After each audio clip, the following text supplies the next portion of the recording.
부활한 악몽. 2013년 5월 한지호가 출소했다. 언론은 소년의 재기라는 제목으로 기사를 냈다. 사진 속 그는 단정한 정장을 입고 있었다. 고개를 숙인 채 고향인 서울로 향했다. 세상은 그를 잊은 듯 보였다. 석 달 뒤 한성그룹은 아들의 재활을 위해 유학을 발표했다. 그는 미국으로 떠났다. 그리고 다시 3달 후 아무런 예고도 없이 서울에 돌아왔다. 이번엔 조용히 아무 흔적도 남기지 않았다. 그가 머문 곳은 서초구의 고급 주상복합 27층. 거실 유리창 너머로 남산숲이 내려다 보였다. 그때부터 실종 신고가 들어오기 시작했다. 첫 번째는 8세 여아, 두 번째는 9세 초등학생, 세 번째는 7세 유치원생이었다. 사건 간격은 일정했고 모두 오후 6시 전후였다. 아이들은 귀갓길에서 사라졌다. 부모의 증언은 거의 같았다. 불과 몇 분 사이였습니다. 경찰은 단순 실종으로 분류했다. 그러나 서초서 내부의 일부 형사들은 낯선 패턴을 느꼈다. 사건 지역은 2008년 남산 연쇄 살해 사건이 일어났던 곳과 겹쳐 있었다. 9월 12일 새벽, 청소차 기사 박성훈이 분리수거함을 비우던 중 작은 신발 하나를 발견했다. 왼발용 어린이 운동화, 안쪽에는 마른 핏자국이 번져 있었다. 국과수 감정 결과 DNA는 8세 실종 여아의 것이었다. 그 순간 잠들어 있던 기록이 다시 꺼내졌다. 2008년 사건의 파일이 복사되었고 이름이 적혔다. 한지호. 수사는 재개됐지만 이번에도 공기는 묘하게 무거웠다. 서초경찰서는 직접 수사 대신 강남서로 사건을 넘겼다.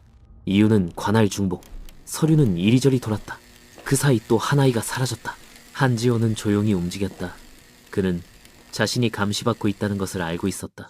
아파트 주변엔 CCTV가 설치되어 있었지만 그중 절반은 모형이었다. 방문객 명단은 정기적으로 폐기되었고 택배는 특정 시간대에만 받았다. 경찰의 동선을 읽는 듯한 그의 생활은 완벽했다. 그는 자신의 흔적을 지우는 동시에 새로운 그림자를 만들었다.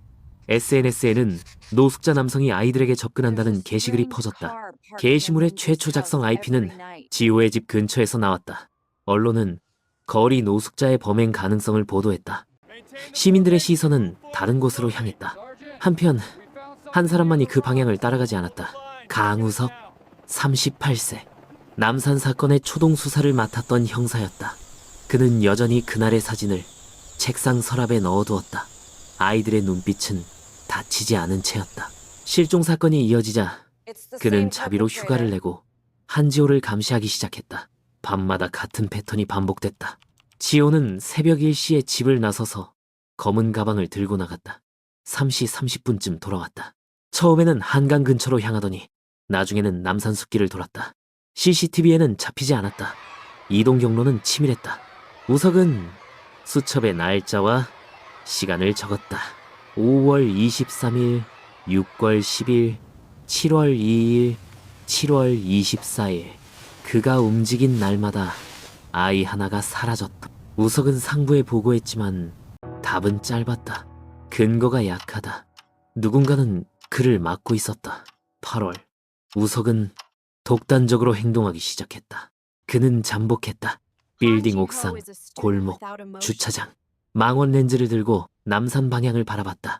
그리고 한 장의 사진을 찍었다. 지호가 검은 비닐봉지를 들고 차 트렁크를 여는 장면이었다. 차 안에는 어린이용 헬멧이 보였다. 그는 증거를 확보하기 위해 차량을 추적했다. 그러나 차량은 매번 다른 번호판을 달고 있었다. 임시등록, 렌터카, 법인명예, 완벽한 위장. 우석은 점점 잠을 이루지 못했다. 지호의 그림자는 점점 거대해졌다. 그의 보고서 첫 문장은 이렇게 시작됐다. 그가 다시 움직이고 있다. 하지만 이번엔 아무도 막지 않는다. 9월의 서울은 다시 불안했다. 아이들의 발소리가 끊기고 부모들은 문을 잠갔다. 경찰은 공식적으로 연쇄범죄 가능성을 부인했다. 그러나 내부 회의에서 한 형사가 말했다. 사람들이 모르는 것뿐입니다. 우리도 모르는 게 아닙니다. 그때부터 도시 전체가 조용해졌다. 그리고 어떤 밤 누군가의 그림자가 또 한 번 남산 쪽으로 걸어 들어갔다. 그 뒤를 강우석이 따랐다. 이제 그와 범인 사이에는 단 한 걸음뿐이었다. 그리고 그 한 걸음이 모든 것을 뒤집게 될 것이다. 붕괴의 순간. 2014년 4월 8일 오후 10시 47분 서울 강남의 지하 주차장에서 긴급 신고가 접수됐다. 어떤 남자가 아이를 차에 태우려 해요. 신고자의 목소리는 떨리고 있었다. 강우석은 이미 며칠째 그곳을 지켜보고 있었다. 한지호의 차량 번호는 머릿속에 새겨져 있었다. 그날도 그는 검은 트렌치 코트를 입고 주차장에 들어왔다. CCTV 사각지대 지호가 자주 머물던 곳이었다. 지하 2층 형광등이 깜박였고 금속 소리가 울렸다. 지호가 문틈으로 어린 소녀를 끌어당기고 있었다. 아이의 신발이 바닥을 긁었다.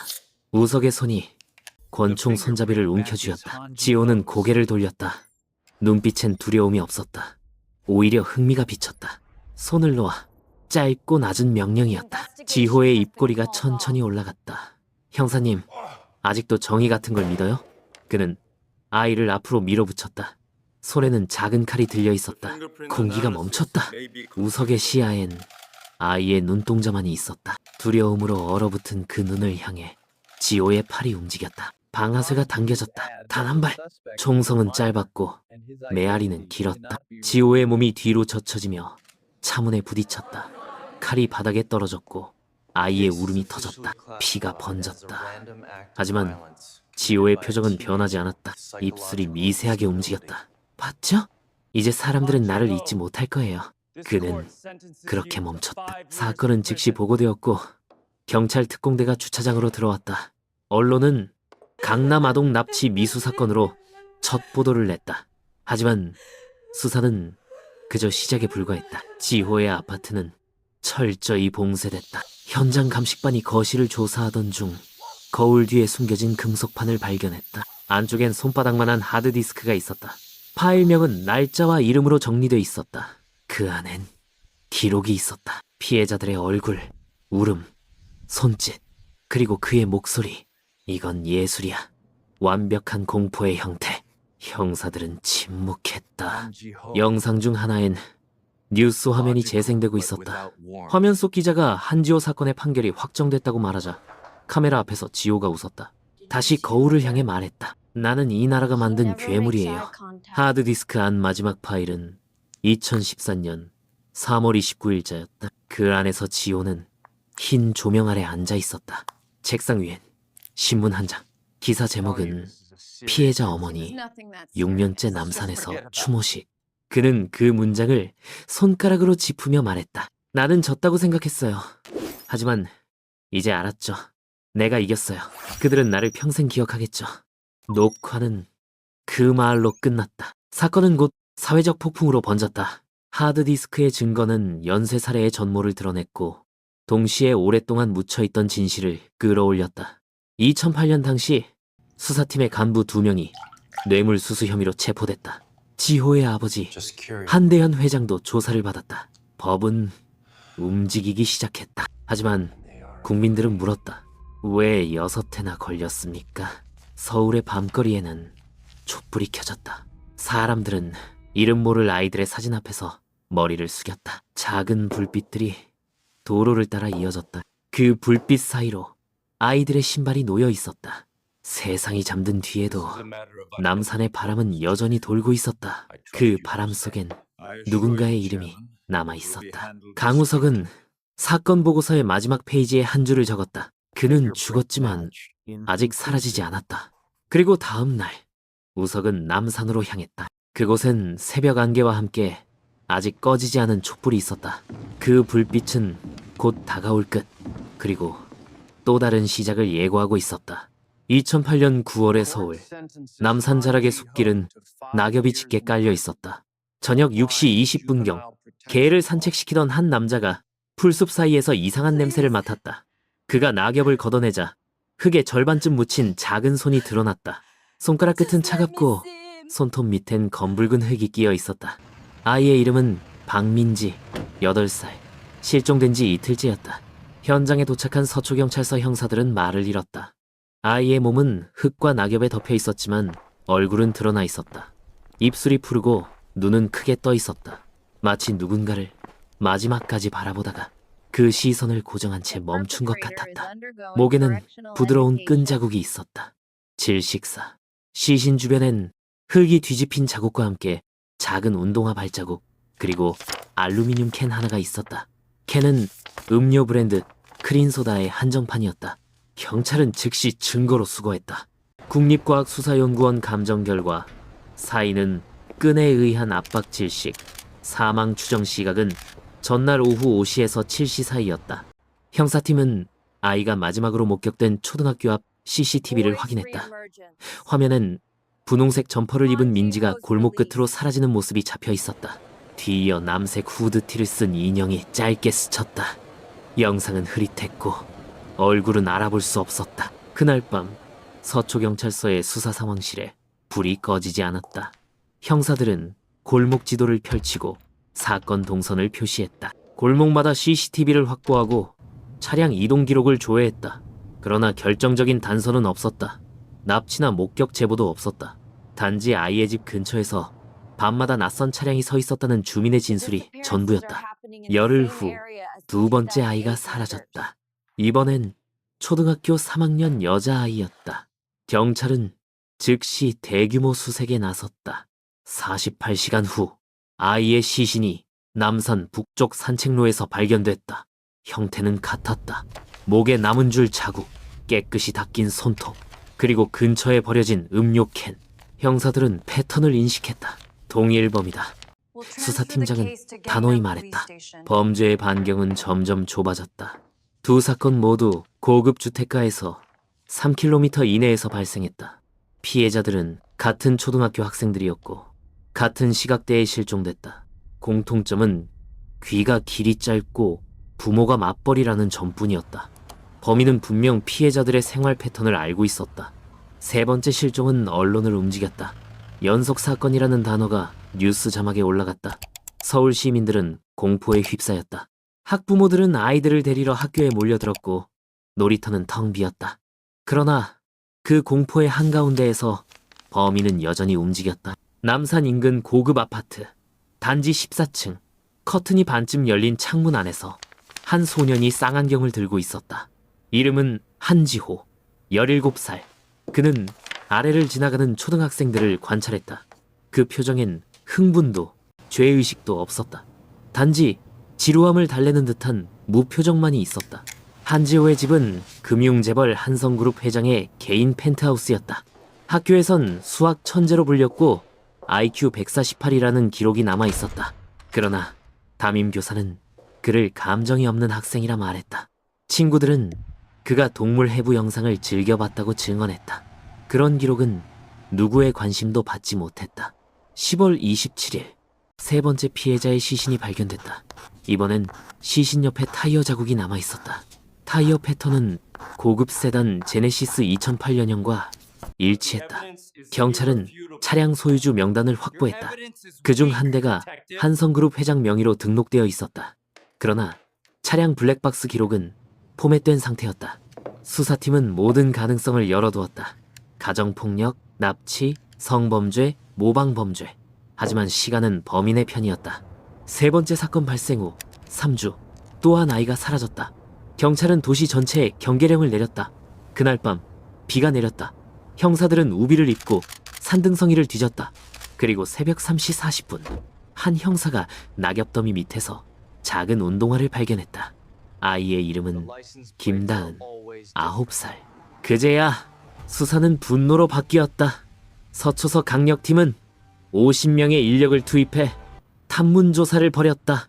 주변 상가, 학원, 가사도우미, 경비원까지 모두 조사 대상이었다. 그리고 마침내 현장에서 수거된 캔의 표면에서 희미한 지문이 검출됐다.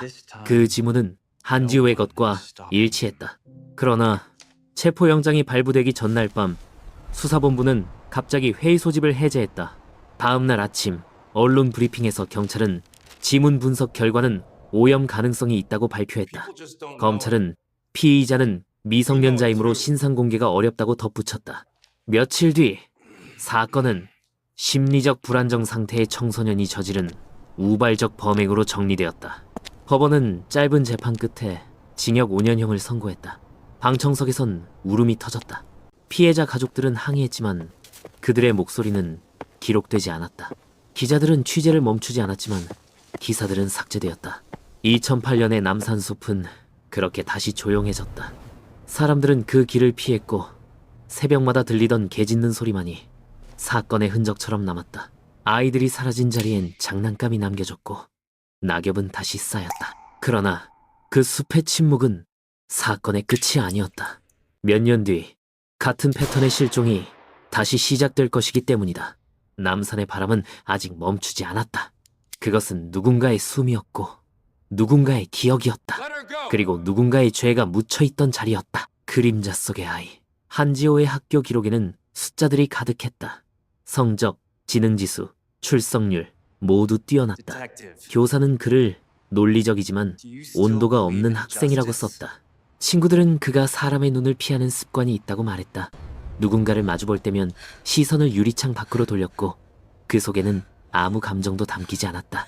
과학실에서 다이색 실습이 있던 날 반 친구 한 명이 울음을 터뜨렸다. 개구리의 심장을 쥔 손을 지호가 천천히 흔들었기 때문이다. 그 미세한 미소를 본 건 그때가 처음이었다. 교사는 그를 며칠 정학시켰지만 부모는 아무 일 아니라며 학교를 떠났다. 2008년 남산 어린이 연쇄살해 사건 수사본부는 11월 2일 새벽 음료캔에서 검출된 지문을 확인했다. 대조 결과는 한지호. 형사들은 즉시 체포영장을 신청했다. 새벽 3시 한성그룹 회장의 자택에서 그를 연행했다. 지호는 얌전했다. 수갑을 차는 동안 아무 말도 하지 않았다. 조사실에서 그는 종이컵에 물을 한 모금 마신 뒤 시선을 바닥에 두었다. 형사가 왜 그랬냐고 묻자 짧게 웃었다. 그냥 궁금했어요. 그 말이 무엇을 뜻하는지 누구도 이해하지 못했다. 조사 도중 그의 방을 수색한 수사관들은 낡은 공책 한 권을 발견했다. 표지는 찢겨 있었고 안쪽엔 또박또박한 글씨로 문장 하나가 반복돼 있었다. 그들이 두려워할 때 나는 존재한다. 조사는 순조로웠다. 현장 지문, 피해자와의 동선 일치, 차량 타이어 자국까지 모든 증거가 지호를 가리켰다. 그러나 11월 5일 오전 상황은 바뀌었다. 한지호의 아버지 한대현 회장이 서초서 수사팀장을 비공식으로 만났다. 그날 오후 검찰 지휘가 변경되었다. 사흘 뒤 국과수의 공식 감정 결과가 수정되었다. 지문 일치율 65%, 명확한 동일인 판정 불가. 수사본부는 자료를 다시 제출했지만 검찰은 보완 수사 명령을 내렸다. 한 달 뒤 사건은 청소년의 일시적 정신 이상에 의한 우발적 범행으로 분류되었다. 12월 23일 서울중앙지법 304호 법정 재판정 앞에는 기자들과 시민들이 몰려 있었다. 피해자 가족들은 사진을 들고 서 있었다. 형사부 판사는 미성년자 보호법 51조를 적용해 징역 5년을 선고했다. 법정은 정적에 잠겼다. 그 정적을 깨뜨린 건 어린이 피해자 민지의 어머니의 울음이었다. 그녀는 법원 앞 돌계단에 무릎을 꿇고 있었다. 그 아이가 사람이라면 내 얼굴을 한 번이라도 보게 해주세요. 그 목소리는 기록되지 않았다. 방송국 카메라는 그 장면을 끝까지 담지 못했다. 재벌가의 아들은 곧장 소년원으로 이송되었다. 언론은 단 하루만 떠들썩했고 곧 다른 뉴스에 묻혔다. 사건을 취재하던 기자들은 내부에서 압박을 받았다. 한 방송사는 보도를 삭제했다. 이유는 미확인 정보 사용. 시간이 흘러 눈이 내렸다. 남산의 계단 위엔 희미한 발자국들이 남아있었다. 그중 몇 개는 아이의 운동화 자국이었다. 시민들은 그 길을 돌아갔고 아이를 잃은 부모들은 매년 그곳에 장난감을 놓았다. 경찰은 공식적으로 사건을 종결했다. 보고서 마지막 줄에는 이렇게 적혀 있었다. 범인은 교정 교육 중. 그러나 수사 기록에는 이상한 메모가 하나 남아 있었다. 형사, 김우석이 적은 단문이다. 아이의 눈은 아직 감기지 않았다. 그 문장은 남산 숲의 침묵보다 더 오래 남았다. 사건이 끝났다는 확신이 사라진 순간 모두는 알고 있었다. 아직 무언가 남아 있었다는 것을. 그리고 그 무언가는 다시 깨어날 준비를 하고 있었다. 침묵의 끝. 2014년 5월 12일 법무부 민원실에 한 통의 편지가 도착했다. 보낸 사람은 박민지의 어머니였다. 봉투 안에는 단 한 장의 종이와 짧은 문장만 있었다. 정의가 돈으로만 존재한다면 제 아이에게 정의를 믿으라 말하지 마십시오. 그 문장은 나라 전체를 흔들었다. 신문들은 그 문장을 그대로 일면에 실었다. 시민들은 편지의 복사본을 들고 거리로 나왔다. 촛불이 꺼지지 않았다. 사람들은 더 이상 피해자 가족의 눈물을 안타까움으로만 보지 않았다. 그것은 사회의 고백이자 집단의 부채였다. 사건의 여파로 법무부는 조사위원회를 꾸렸다. 2008년 남산 사건 당시에 수사 과정이 다시 열렸다. 기록은 지워지지 않았다. 수사 기록 속에는 결제 도장이 다른 잉크로 덧씌워진 페이지가 있었다. 지휘선상에 있던 간부 2명, 검찰 관계자 1명이 금품수수 혐의로 구속됐다. 한대현 회장 역시 조사를 받았다. 그의 목소리는 끝내 공개되지 않았다. 한편 총격의 당사자 강우석 형사는 경찰청 감찰부에 출석했다. 조사실의 조명 아래 그는 묵묵히 사건 당시의 상황을 진술했다. 질문은 짧았고 답도 간결했다. 당신은 왜 글을 썼습니까? 그는 한참을 침묵하다가 말했다. 멈추지 않으면 또 죽을 아이가 있었으니까요. 조사는 이틀 만에 종료됐다. 결과는 정당방위. 그는 더 이상 경찰이 아니었다. 스스로 사표를 냈다. 며칠 뒤 남산숲 입구에서 그의 모습이 목격됐다. 비가 내리던 날이었다.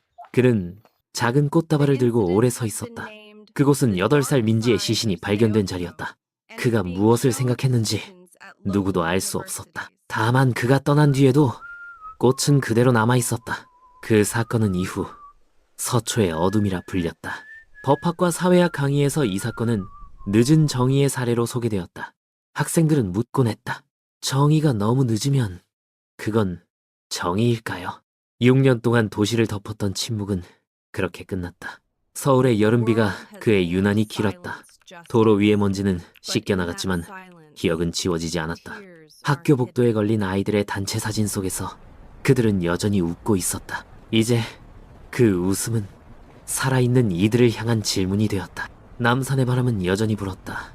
그 바람 사이로 지나가는 사람들은 잠시 걸음을 멈췄다. 그곳에는 이름 모를 아이들을 위한 작은 신발과 희미한 향초가 있었다. 어떤 기자는 마지막 기사에 이렇게 썼다. 세상은 종종 침묵을 정의라 부른다. 그러나 그 침묵 속에는 늘 누군가의 울음이 숨어 있다. 사건의 끝은 진실의 끝이 아니었다. 그것은 시작이었다. 한 사회가 자신에게 던진 질문, 정의는 누구의 것인가에 대한 대답을 찾아 나서는 아주 긴 여정의 시작이었다.